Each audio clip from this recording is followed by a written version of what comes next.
Let me make 2 points. One is that the bombing itself is a criminal act, not just in the humanitarian sense. But Obama presented the Congress with a letter under the War Powers Act that he was beginning to bomb in Iraq. The War Powers Act very explicitly says that you have to notify the Congress if you're launching any kind of military operation, and within 60 days, the military operation must end, or the Congress must approve a military operation. Neither of those happened. The 60 days ran out long ago, about 3-4 weeks ago already, and yet he's continuing to bomb. He continues sending letters, and he says that every time I send a letter, I get another 60 days. So this is another case of Obama ripping up our Constitution and ripping up explicit laws like the War Powers Act, and simply acting as a king who can declare and carry out war anytime he pleases. On the first issue, this is very serious. As I'm sure you remember, in August, the end of August last year, Obama announced that he was going to bomb Syria. And the only reason that he not only announced that he actually gave the orders for the bombing against Assad's government. The only reason that did not happen was because our military, run by General Martin Dempsey, the chief of staff, effectively told Obama that this was a war on behalf of the very terrorists that we were supposedly fighting, and that Obama had to go to the Congress. And when he went to the Congress, of course, the American people rose up and demanded that this another criminal war be stopped.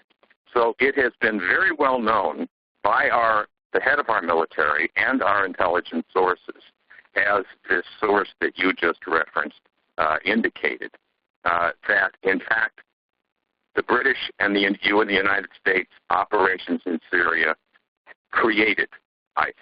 That we, often through the British puppets in Saudi Arabia and in Qatar, were arming the so-called rebels in Syria, and that anyone who tried to pretend that these were going to so-called moderates rather than to the people leading the war there, which was the al-Nusra, the al-Qaeda, and the ISIS, that these forces were massively armed through U.S.-British operations using Qatar and Saudi Arabia as cutouts.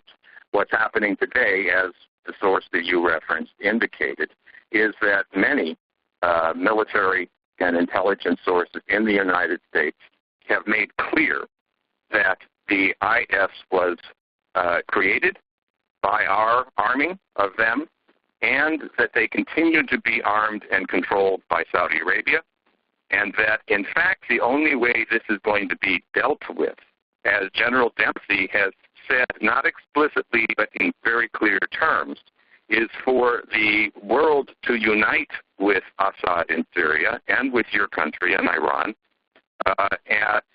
and in that way effectively bring a military operation to crush this hideous, disgusting operation known as the Islamic State.